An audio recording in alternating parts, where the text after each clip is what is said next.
Alright, second video, and let's try to get to the good stuff. What makes an argument valid? Okay.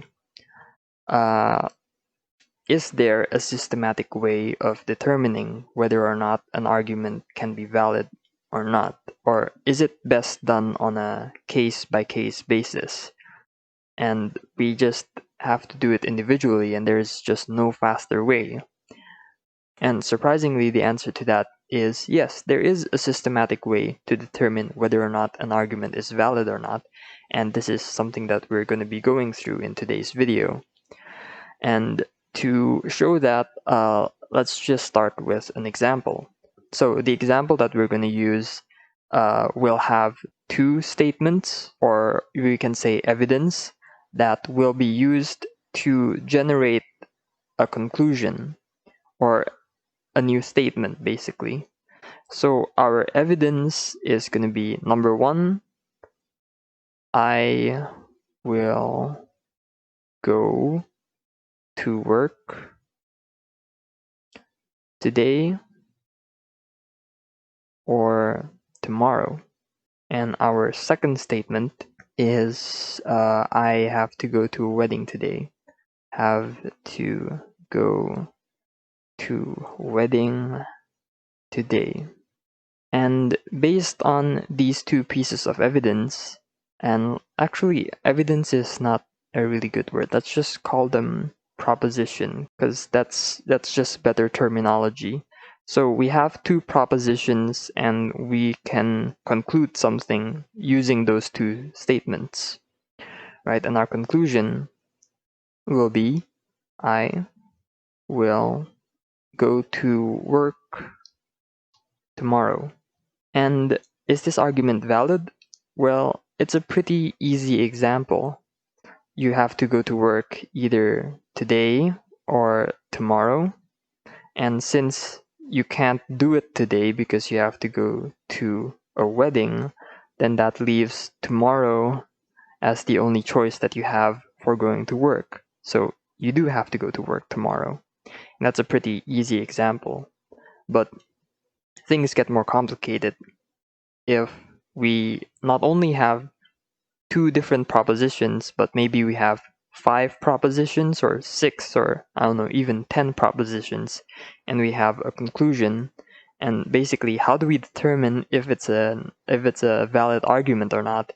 Because you have to sit down and think for a long time to check if there are any loopholes in the argument or not. This one is pretty straightforward and easy, but like I said, there are more complicated examples out there, so we have to develop a systematic method. And it turns out that a valid argument only needs to satisfy one condition, and that condition is an argument is valid if the propositions are true, then the conclusion should also be true. And this might seem like a very useless statement because, well, it's pretty obvious, and like, how is it going to help? But yeah, we'll get to that. Just have to be patient for a while. Before we try to use this statement that I've written here in order to help us prove that my example over here is true, let's try to validate what I just said, okay? I know it's obvious, but let's just treat it as an exercise. So it's valid if the propositions are true, then the conclusion should also be true. So let's analyze why that works. What if our conclusion is false? Okay, let's just see what happens when our conclusion is false. So we have our argument over here, and what if our conclusion is false? Okay, so I won't go to work tomorrow. I won't go to work tomorrow. And why? Maybe you went to the wedding, right? And then maybe you felt sick because, I don't know, you partied too hard and you just can't wake up. You're hungover or something like that. So you can't go to work tomorrow. All right, that's a valid possibility. So what's wrong? Well, take a look at our first proposition here. you're going to go to work either today or tomorrow, right? But since you went to the wedding today and tomorrow you're sick, that means that our first proposition, our first evidence is false, right? So if we make it so that our conclusion is false, that means at least one of our proposition is also going to be false. And what's the problem if our proposition is false? Well, basically our proposition is the evidence that we're trying to use, right? So if statement number 1 here turns out to be false, then how is this supposed to be a valid argument? Because statement number 1 is our evidence. We're using statement number 1 in order to make a conclusion. But, like, isn't it pointless if our statement number 1 is false? Well, yeah, so, that makes our argument invalid. So, basically, if you want an argument to be valid, then everything here should be true, alright? You can't just make up a scenario where the conclusion is false, because that's going to imply that the evidence that you used is also going to be false. And if the evidence that you used is false, then that makes the argument invalid. So basically, if you want an argument to be valid, then everything should be true and you shouldn't have any exceptions. Because if you start making exceptions like what I did before with you being sick or whatever, then that's gonna ruin your whole argument, right? So it is necessary for everything to be true. Otherwise, you're just gonna get weird paradox, loophole kind of stuff, and your whole argument is gonna fall apart, like what I just showed before with the example. So I hope that it's clear. And let's use this statement over here in order to systematically show that our original argument, well, I changed this one already, but I hope you still remember what was here previously, in order to show that the previous argument here is indeed valid. And so we're just gonna create a new page. Before we continue on, let's simplify things because I don't want to write out really long sentences. So let's make it so that W stands for work today and W bar stands for work tomorrow. Okay? And I'm going to use this notation here, and that's going to stand for not W, right? So not work today and not work tomorrow. Alright, so these are the symbols that we will be using. And so remember what statement 1 said. Statement 1 was, I either work today or tomorrow, right? So basically it's W or W bar.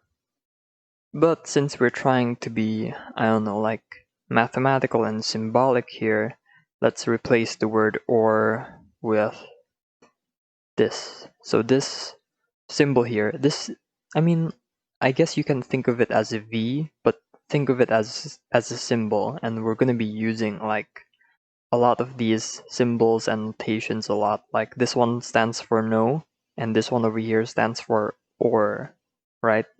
And if you want to know what stands for the word and, it's basically just like V but opposite. So this one here stands for and. So if you have two statements like I will work today and work tomorrow, so that's how you're gonna write it down. Alright, so this is how we're gonna simplify our first statement, right? It's very simple. Work today or work tomorrow. So what was our second statement? Our second statement is we went to the wedding today. And we can introduce a new symbol for going to the wedding, like, I don't know, like WD, for we went to the wedding. But why should we do that? Because basically, you going to the wedding today is exactly the same as not going to work, right? So our second statement is basically just not work. There we go. And these are our two statements simplified. And our conclusion, what was our conclusion? Is you went to work tomorrow. So just W bar. Alright, so let's return to our previous board. So if the propositions is true, then the conclusion should also be true, right? So basically, if our evidence is correct, then basically this should also be correct. And that's something that we're going to check. And how are we going to do that? Well, we're going to do that with a truth table. And this is a tool that logicians, I think that's what you call them, logicians use in order to verify statements and verify arguments with a truth table. So basically, like, each row is its own alternate universe, okay? That's how I like to explain things. Alright, so let's build this table. We're going to fill it in with our statements, our main statements, which is W and W bar, and we have to basically fill each row in with an alternate reality, right? So alternate reality number one is maybe it's a reality or a universe where we went to work, so that's true, and we also went to work the next day. So both of these are true. And maybe there's a different reality where you didn't go to work today, but you went to work tomorrow. And we have a third reality where you went to work today, but you didn't go to work tomorrow. And finally, for our last reality, which is you didn't go to work today and you also didn't go to work tomorrow. So these are all the possible realities. There are only 4 possible choices here, and we have filled them all. Now, of course, we can also extend this table to include other statements as well. Like we have the not W statement, right? So each row is its own timeline or its own alternate universe. So row number 1, how should we fill this thing in? Well, row number 1 is the universe where we went to work today and we went to work tomorrow.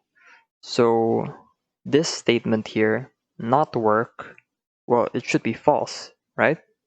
Because if this thing is true, then how can you go to work and not go to work at the same time? I mean, it just doesn't make sense, right? So this should be false.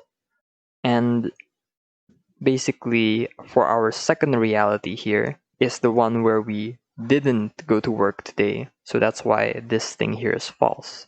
So we didn't go to work today, right? So that means that this should be true, right? Because this statement over here basically means I didn't go to work today. And yeah, so if this one is false, this one should be true. So over here, we just have the same pattern, right? So if W is true, then this one should be the opposite of it. This one should be false. And finally, if this one over here is false, then this one over here should be true. Alright, cool. We just have one more to go through, and that is our W or W bar statement over here. Let me just do that and reduce the size of our statements there. Hopefully that's not too small. We just need more space to work with. So we have W or W bar. So how are we going to fill in this entry over here? So we went to work today, check. We also went to work tomorrow, check. So did we go to work today or tomorrow? Well, yeah, right? So this should be true. Because we went to work today, we went to work tomorrow. So this one basically says, did you go to work today or tomorrow? Well, yeah, I went to work on both days, so I guess this statement should be true. And what about over here? Well, you didn't go to work today. This one is false. But you did go to work tomorrow. So what does this statement say? Did you go to work today or tomorrow?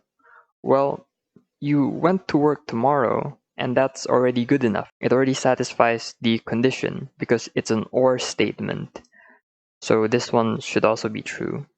If it were an and statement, then you would need to satisfy both of them. But since we are dealing with an or statement, we allow if we don't satisfy all but only some of the possibilities. Because that's what or means in the English language. So we're just translating what or means into this mathematical or logistic relationship, or I don't know how you call it. So I'm pretty sure you've done this before if you've taken like a computer science class or something. So true and false means that this is true, and if both of them are false, you didn't satisfy any of the conditions, so we have false over here. Well, basically that's it, right? We already have statement 1 in our table, we already have statement 2 in our table, and we already have statement 3 in our table as well. So what does our statement say? Right, let's just remind ourselves. If the propositions are true, then the conclusion should also be true.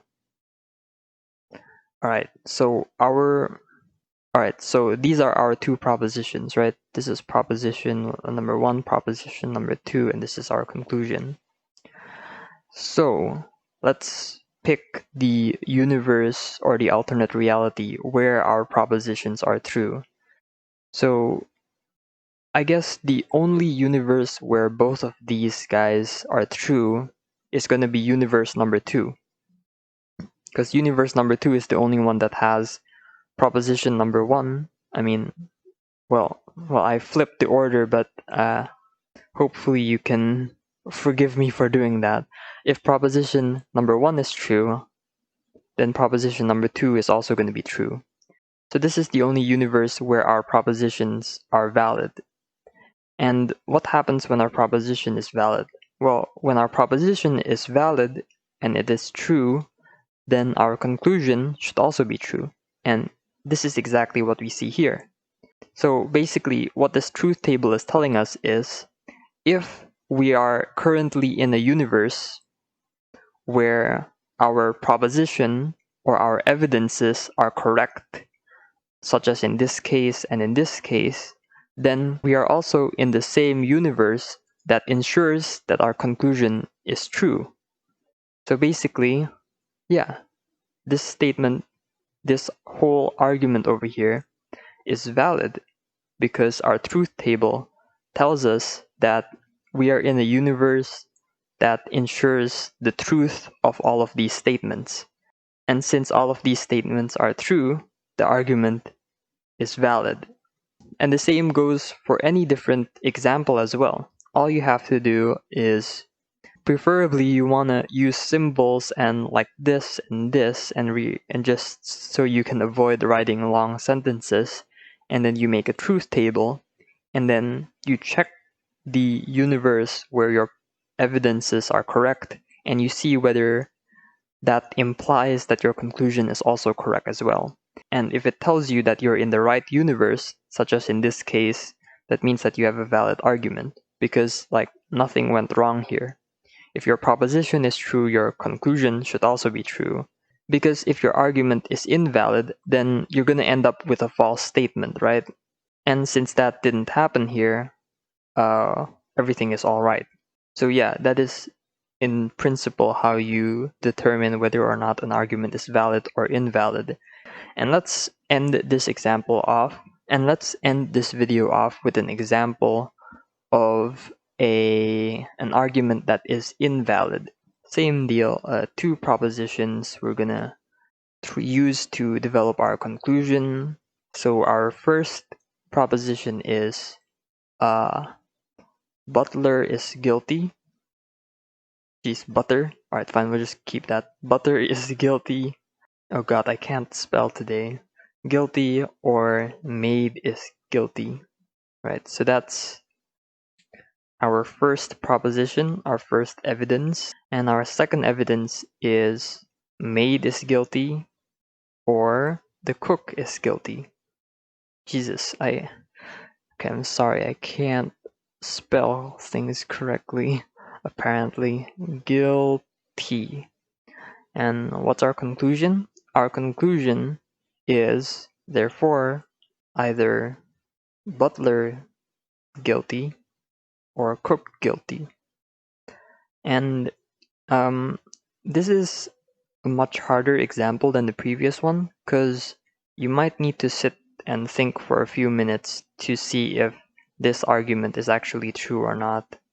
So let's try to build a truth table to show that this argument is actually false. Let's start with symbolizing things. So let's just let B stand for the butler, so the butler is guilty. And we also have a different statement, M, meaning that the maid is guilty, and C, meaning that the cook is guilty. So this means that not B, so the butler is not guilty, not M, the maid is not guilty, not C, the cook is not guilty. But since our three statements over here, they don't contain any like statement saying that like the butler is not guilty, and all of it is just accusing people for some reason. We're all accusing each other here, so we don't need to use these symbols because they don't appear anywhere. So we have B, M, and C. Only one person can be guilty, right? I mean, like, that is the scenario here. I guess I didn't tell you that, but let's say the scenario here is only one of them is guilty. So if the butler is guilty, true, that means this one should be false and this one should be false. And if the maid is guilty, this one should be true and this one should be false and this one should be false. And if the cook is guilty, that means the rest of the people are innocent. So we only have three different universes or realities. Reality number 1, reality number 2, and reality number 3. Our proposition number 1 and proposition number 2 is B or M, right? So, well, the butler is guilty, so this one is true. The maid is guilty in this scenario, so this one should also be true. Over here, both of them are not guilty, so this one is going to be false. And our proposition number 2 is M or cook. So basically this one is false, this one is true, and this one is also true. And finally, we'll have our conclusion, butler guilty or cook guilty. So butler or cook.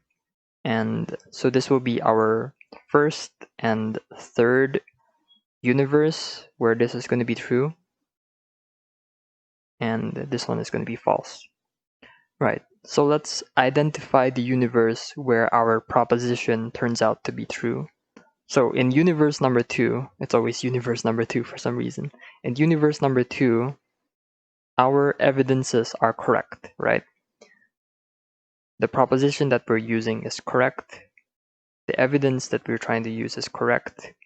But what our truth table tells us is that if we are in that universe, then our conclusion is false. That means that the argument is invalid because you reach a conclusion that is false. So something has to go wrong. Your conclusion is not supposed to be false, but this tells us that, hey, you're in the universe where the conclusion is false, so therefore something is wrong, your argument is stupid, basically. And let's try to answer why, because this just tells us whether your argument is valid or invalid, but it doesn't tell you exactly to your face. So an easy way to understand why this is false is to look at the initial conditions where our universe is currently located at. So in universe number 2, where we are at right now, the maid is guilty, right? Alright, so our maid is guilty, right? So statement number 1 is correct, because the maid is guilty, right? And statement number 2 is also correct, because the maid is guilty. But then statement number 3, therefore either the butler is guilty or the cook is guilty, is false, because the maid is the one that's guilty. And therefore you can't say this statement. This statement turns into a lie, because it doesn't account for the fact that the maid could possibly be the one that's guilty. So yeah, this is a really useful tool, because like these kind of questions come up a lot in, I don't know, like IQ tests or something. So I mean, if you're feeling unsure, you can use a truth table if you want in order to like shortcut your way through this answer. But it also has applications. But it also has applications other than trying to solve IQ tests. It's useful if you're writing an essay or something to check if your arguments are valid or not. You can just make a truth table and see whether what you're talking about actually makes sense. And you can use it to understand other people's argument as well. Or if you want to prove to other people that their arguments are wrong, then you can explain and show it to them through this truth table or something like that. So yeah, basically this is a tool used to validate or invalidate statements. And I hope you can find it useful some way or another. Thanks for watching. See you in the next one.